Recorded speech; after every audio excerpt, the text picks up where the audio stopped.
Vous êtes sur Greener FM.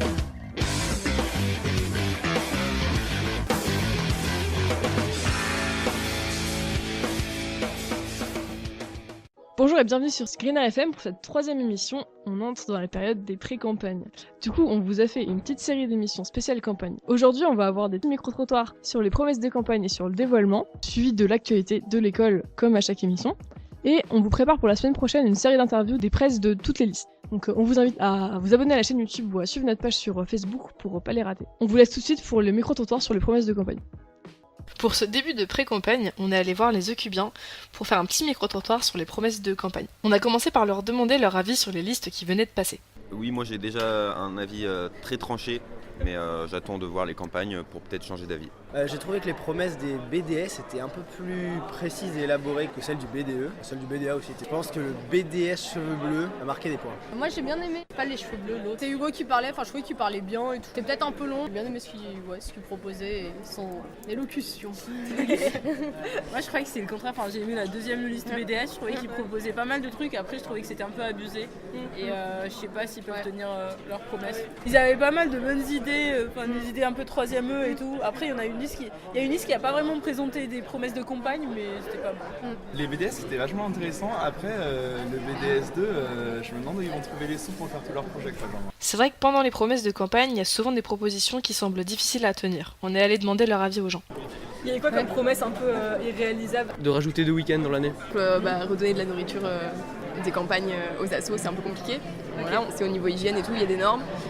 C'est pas irréalisable ou nul, mais voilà, il faut y penser quoi. Et après, le week-end plage, faut des sous, voilà, bon, je veux dire.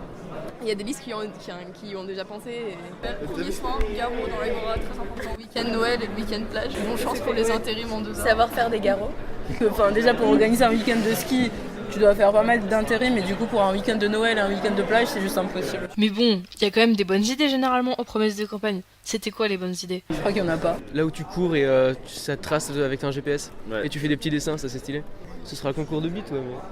Mais... Toutes celles du BDA 1, je dirais. C'est un BDS, je crois, qui a proposé de faire passer le PSC1 aux élèves, ça je trouve ça vachement bien. Ouais. Le cube a un incroyable talent. Passe de repos dans le cube, bonne chance pour le rendez-vous avec Crilu. Enfin, le mail de la dernière fois, ça devrait passer. Alors moi j'ai bien aimé les sorties théâtre parce que je cherche des camarades pour sortir au théâtre et au musée avec moi depuis le début de l'année, j'en ai pas trouvé, donc ça j'ai bien aimé.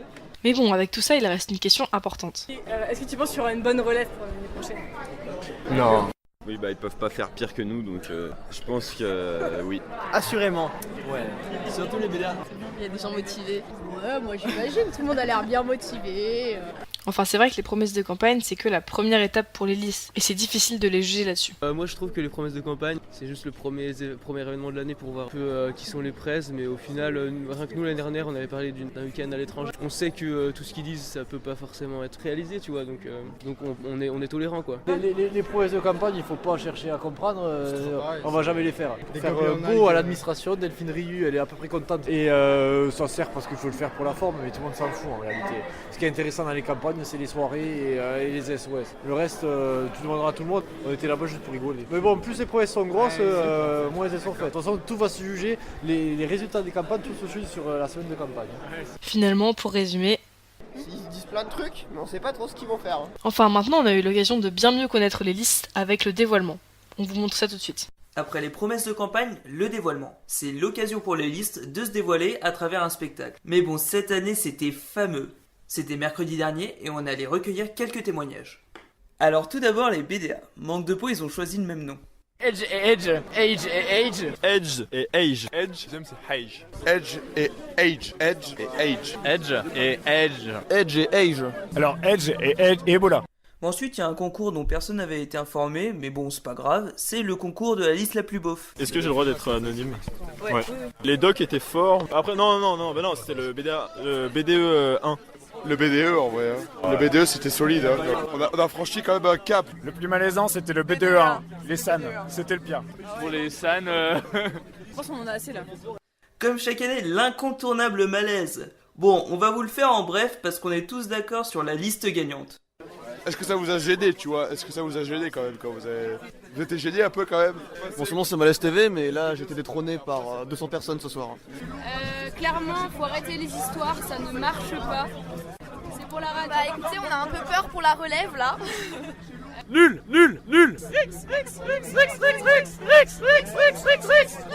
Mais franchement, il y a un truc que je tiens à dire, vraiment. En tant que Fox, merci les SAN d'avoir fait un dévoilement encore pire que nous. Parce que plus personne se moquera de nous maintenant, vous serez les pires. Donc bonne chance les gars, vivez avec ça.